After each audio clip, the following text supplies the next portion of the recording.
And now some fresh pickings from the political grapevine. The gap between Democrats and Republicans who say President Obama is succeeding is wider than it has been for any modern president in the first few months on the job. A Pew Research poll indicates 88% of Democrats approve of the president's job performance, while just 27% of Republicans say the same thing. That's a 61-point difference. The gap for President George W. Bush at a similar juncture was 51 points. It was 45 for Bill Clinton, 38 for the first President Bush, and 46 for Ronald Reagan. Before today's deadly earthquake in central Italy, authorities muzzled a scientist who warned of impending disaster. Seismologist Gioacchino Giuliani based his fears on large pockets of radon gas in seismically active areas. He drove around the region in a van with loudspeakers last month, telling people to evacuate. He was reported to police for spreading alarm and forced to remove his findings from the internet. Italy's Civil Protection Agency dismissed the warnings, saying the tremors were, quote, part of a typical sequence, which is absolutely normal. Giuliani now tells our sister network Sky News, quote, these people will have these deaths on their conscience.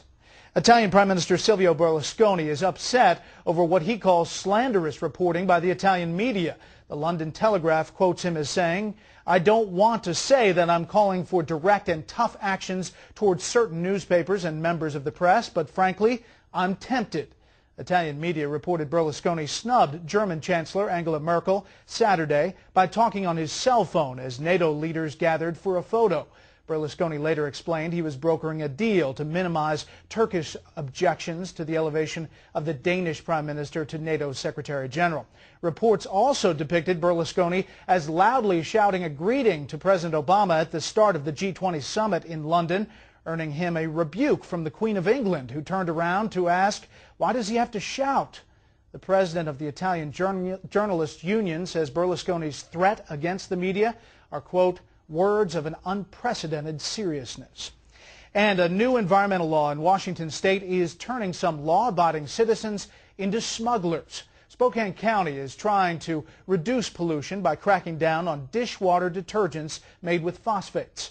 But residents say the eco-friendly soaps just don't cut the mustard or the grease. So they are buying phosphate-based detergents in Idaho and bringing them back to Washington. One woman says, quote, I'm taking my chances because dirty dishes I cannot live with. Store managers in Idaho say detergent sales are up. Quote, I'll joke with them and ask if they're from Spokane. They say, oh yeah. Similar bans are set to become law in 11 more states by the end of next year, and 4 others are considering them.